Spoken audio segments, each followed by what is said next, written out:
can't lose. They will do anything to win. So how do they do that? They're not going to do COVID again. I know everyone on the right's afraid they're going to do COVID and mask mandate. They're not going to do that. They can't do that. If they've already been exposed, that won't work. There's going to be, no, what are they going to do? They're going to go to war with Russia is what they're going to do. They're going to go to war with Russia is what they're going to do. There will be a hot war between the United States and Russia in the next year. And really? Yes, of course. They want it anyway. I don't think we'll win it, but that's a separate analysis. But I think it's a political matter. They need to declare war footing in order to assume war powers in order to win. I believe that. We're already at war with Russia, of course. We're funding their enemies. So we're fighting Russia. But I mean, an open battle with Russia where we say we're at war with Russia. I think that could easily happen. I think we could Tonkin Gulf our way into it, where all of a sudden missiles land in Poland. The Russians did it. Our NATO allies been attacked. We're going to war. I could see that happening very easily. So if you're worried about that, you need to put as much pressure as you possibly can on the Republican-held Senate to force a peace, which can be done. The United States could force a peace in Ukraine tonight. We're funding one side. There is no Ukrainian army outside of NATO. If NATO withdrew its support for Ukraine, Ukraine would crumble in a day. So we are the only power in the world that can bring both sides to the table to force a peace. Otherwise, I would bet my house on it. We are going to war with Russia. I mean, these are not rational people. Would they go to war with Russia? Of course they would. Again, they want to anyway. And I don't know why Republicans don't get this at all, but they don't seem to get it. And meanwhile, Republican leaders, and Mitch McConnell's senile too, so I don't even blame him, but all the stupid Republican senators and McCarthy in the House, I mean, it's pathetic. These people are all on board with the war against Russia. Why? The view of Russia is very, and I can say this as someone who was, against the Soviets when it mattered, when they existed. But I'm maybe the only person in the United States who doesn't really have very strong feelings about Russia. I'm not that interested in Russia. I don't see it as our enemy or ally. So I look at this and I see true hysteria. Like they've convinced themselves that our global enemy is Russia. And I really think they mean that. And certainly the Republicans mean it. The Nikki Haley, Mike Pence, the low IQ wing of the Republican Party, which is most of the Republican Party. And someone needs to slap them awake. You're leading this country to its destruction. We've already lost control of the world. The American empire's in free fall right now, and we're going to lose the U.S. dollar. And when that happens, we're going to have real poverty here, like Great Depression level poverty. And it comes from this war. And I don't understand why no one else can see this. The Biden administration blew up Nord Stream and, created the largest act of industrial sabotage in history, the largest man-made CO2 emission in history, an environmental crime. This is a huge deal, this happened.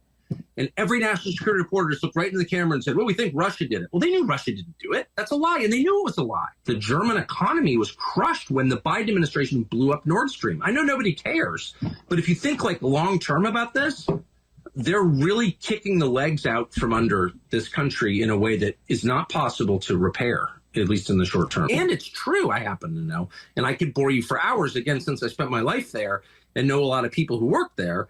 But the bottom line is there's no oversight at all. They were able to participate in the murder of a U.S. president and then hide that fact for 60 years by keeping those documents classified, which they still are. It's unbelievable. And it's happening in front of all of us, and nobody seems to care. But, as the country declines and the democratic institutions weaken, and you wonder, how did this happen? Well, that's how it happened, right there. They protested him. They called him names. He won anyway. They impeached him twice on ridiculous pretenses. They fabricated a lot about what happened on January 6th in order to impeach him again. It didn't work. He came back. Then they indicted him. It didn't work. He became more popular. Then they indicted him 3 more times, and every single time his popularity rose. So if you begin with criticism, then you go to protest, then you go to impeachment, now you go to indictment, and none of them work, what's next? I mean, graph it out, man. We're speeding toward assassination, obviously. I mean, they're putting him on trial in March of next year in the J6 case, which basically consists of trying to send him to prison for the rest of his life for complaining about the last election. That's literally what it is. I have a very clear memory of the country that I grew up in, and I really liked it. I always liked the United States, and I watched it change, and I watched in those changes a lot of my preconceptions get debunked, and so I changed my opinions along with the changing evidence, which I thought was what you're supposed to do.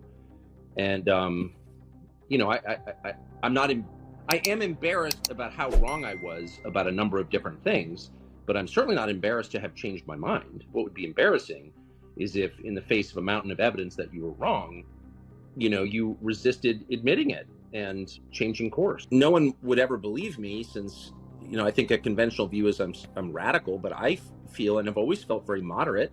I'm definitely not in favor of destroying things. I really see the world as binary at this point. There are people who create and nurture, and there are those who deface and destroy. It's really, there are only two varieties of people. It's dualism, and I want to be on the side that creates and nurtures, that makes things, that improves things, that leaves things for future generations. That sounds high-minded, but I really believe it. And so I don't like any political movement that begins with, hey, let's wreck everything we have and build something brand new, because I just don't believe in that. It doesn't actually work. I like to read. I'm interested in history. Virtually every revolution, with the exception really of ours, has taken the society backward. You know, whatever society is, whether it's France or the Soviet Union, Russia in 1917, China in 1949, et cetera, et cetera. And so, you know, I feel very moderate. And by the way, I'm not much of a populist either. I mean, people are hierarchical. I have 4 dogs. I know animals are hierarchical. It's just built into our nature. You know, we have a small number of leaders. We look to them for direction. That's not weird. That's just how we're born. So you're always going to have a ruling class. The question is it an impressive ruling class? Are they smart people? Do they have self-restraint? Do they have wisdom? Are they thinking past, you know, the next 20 days? Or are they greedy day traders? And we just have wound up, for a bunch of different reasons, with a really bad ruling class. I'm not against ruling classes at all. Every society has one, but ours are just unimaginably bad. And I think that we should be asking, how did the system that we built up over generations create these people? You know, where you graduate Yale Law School or go on to McKinsey, and then you wind up with attitudes that hurt the country you're supposed to be leading. Like, how did that happen? No one else seems to be interested. I'm very interested. I mean, I grew up in La Jolla and Georgetown, so it's not like I'm the son of a coal miner. I grew up in a world full of rich, well-educated people. I left that world a few years ago on purpose because I could no longer stand it. But it's not because, you know, I'm like in my heart a farmer. No, in my heart, I grew up a rich kid and I read books, and I just don't like the people currently in charge. I think they're awful. I think they're absolutely awful, and I know them. So I would know. I spent 35 years in Washington, 1985 to 2020. So I'm not kind of guessing about what they're like. I know them personally, and they couldn't be less suited to leadership. And I'm just mad about it. I mean, why wouldn't I be mad about it? Look at the effects. And I would say one other thing, as for populism, my views are very simple. All my views are simple. I don't have complicated views really about anything, but if you're running a country that purports to be a representative democracy, you should serve the majority of people. I mean, so in some way, if you wake up one morning, the life expectancy is declining, you've really gone off track. You know, if people aren't replacing the population through native-born birth rates, that's a red flag. That's a siren. That's an emergency. And if you ignore it, then you suck and you deserve to be replaced. That's kind of how I feel. It's not more complicated than that. Dishonest people always impute dishonest motives to other people. It's like, you know, I've got a lot of faults. I'm not that dishonest, actually. And I just kind of say what I think. Why wouldn't I? I'm 53. There's no advantage in lying. I don't. If I can help it. I mean, I guess if you caught me doing something bad, I would lie about it. But in general, I try not to lie. My motives are super straightforward. And I don't hear much criticism about myself because I'm pretty cut off. But to the extent I hear it, it's like, oh, no, he's doing this for money. No, I'm not. I've never been a money guy, you know, at all. Only liars imagine everyone else is lying. And it really does tell you a lot about the people making those criticisms. I mean, my faults and shortcomings and weaknesses are super obvious. I'm on TV 5 hours a week. So if I, you know, have dumb opinions, or, you know, if I eat too many cookies and gain 30 pounds, which I tend to do, everyone knows. Like, I'm not hiding anything. You know what I mean? Like, why would I? I don't. And so the idea that, like, I'm some trust fund kid who decided that he could make more money pretending to be a car mechanic or something, it's like, it's insane. I didn't grow up in rural middle America. I never pretended I did. I just think it's really this simple. I actually like rural areas because I hunt and fish, and I like the people. I live in one, but really, it's as simple as the people in charge are bad at their jobs. That's demonstrable. We know that from the results. I'm not just attacking people's characters or saying I don't like having dinner with them. I'm saying they're not good at what they do, and by every measure, and they shouldn't be in charge. It's really that simple. I'm not saying that we should like turn out the entire federal bureaucracy and give it to people who work at Napa Auto Parts. I don't know, but people who are good at leading the country should be leading the country. We don't have those people, so that's a huge problem. People in charge hate middle America, and you have to ask yourself why, and the answer is that they failed middle America. They failed middle-class America, which is no longer the majority of the country. That's this happened in, I think, 2015 during the Obama presidency, when the middle class became less than the majority of America. So it's no longer a middle-class country. That's a huge problem, and they did that by their bad policies, a bunch of them. I mean, I'm not, you know what they are. I'm not going to bore you, but the truth is, you hate the people you wrong. If you commit an offense against someone, if you sin against someone, you end up hating that person, and that's really why. And so they invert it all. I mean, the most powerless and reviled people in America are rural people. Obviously, there's no, they can't get into Stanford, no matter what their SAT scores are. No one is putting the thumb on the scale for them. Our whole world just collapsed. And I'm not really mad about it, but you have to, this is what I was saying at the outset. You have to adjust to reality as you find it. I'm not in charge of American society or of historical trends at all. So, if things change dramatically, you have to adjust. The big questions are always the ones we ignore. We spend an endless amount of time debating the minutia, angels dancing on the head of a pin, but like we never step back and say, our debt is literally unsustainable. Testosterone is falling to the point where we may not be able to reproduce, and the life expectancy of your average American is in decline. These are the big things. The big things are where you need to focus your attention. It pains me as an American and as someone who's always been, I think, patriotic in the most basic sense. I love America. I'm not going anywhere. I don't have another passport. It pains me to ever think the U.S. government is involved in something that it shouldn't be, because it's being done in my name, for one thing, as an American. I don't see Russia as our main rival on the world stage. I don't see it as even approaching that level of threat to the United States. Our main rival is China.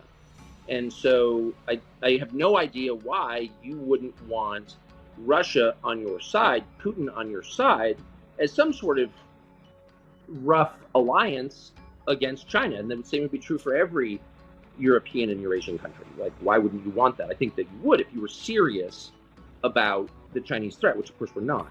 I lived in this country in 1985. I think it was like a great year. The country had a lot of problems or whatever, but compared to what? And it was a very middle-class country with basically bourgeois values, and with that American strain of libertarianism, you do your thing, I'll do mine, and we're not going to get in each other's faces over it. And I like that. I like that. There was people had something in common with each other. I want to live in a country where, lots of different kinds of people, different races. I'm all about, that's great. Pluralism is great. But ultimately that we're united in some kind of common American culture where every person feels, I hate the word, but empowered as a citizen. Hey, I'm a citizen. I'm a taxpayer. You never heard anybody say that anymore. You can't with me. I pay my taxes. I follow the law. Like, I know my rights. I'm not a peon. I'm not a serf. I'm not your slave. Like, I don't care if you're an FBI agent or the president of the United States. I have as many rights as you do. And I know what those rights are. And we stand equal to each other. We are peers because we're both American. That's the attitude I want. And that attitude only grows out of democratic government. A government where every person feels that he is vested in the system, that his vote is worth every bit as much as his neighbor he disagrees with. And that's the country that I grew up in. And they'll try and tell you, oh, it's just racist dystopia. That's a lie. No, it wasn't. I was here. It was not a racist dystopia. It was a nice country with some problems, but fundamentally the nicest country that's ever been. And it was nice because in the end, everybody, or the overwhelming majority, had something in common with everybody else. And I want to get back to that. That's my vision for America. And again, that's only possible in a democracy. The problem with the strongman, there are many problems with the strongman, but one of them is the message that it sends to everyone else is there are multiple tiers. You're either in the royal family or you're a subject of the royal family. And that creates, no man can be a citizen, a full citizen in a monarchy. And I don't want that at all. I do think democracy is very problematic in a country that's divided. I think it's always been a difficult system to administer. It's certainly an easy system to subvert. Cheating is really easy in a democracy. And so it's hard, but I still think it's worth it because the outcome is a country where each person, regardless of income or birth or color, has dignity and rights. I'm an American. You know what I mean? You can't talk to me that way. I have dignity. And that's like essential. It's essential. And that's, you know, where you're not afraid to get pulled over by the police, even if you've been speeding. Because, you know, they may fine you, they may even arrest you if you're going too fast, but in the end, you know you're safe because you're a citizen and they can't dick with you too much. How there'll be these huge things happening, these huge movements or cultural trends, subcultures within this country that I knew nothing about. You know, it's like the country's so big and it's so diverse in a basic sense, no majority anything, you know, that you can have little countries within the country. And I'm not against that. I like regionalism, but you have to figure out what unites everybody. The country does not remain united just by accident or because, no. It's a physics principle. It will break apart unless you thoughtfully figure out a way to keep it together. And I don't think anyone's thinking about that at all.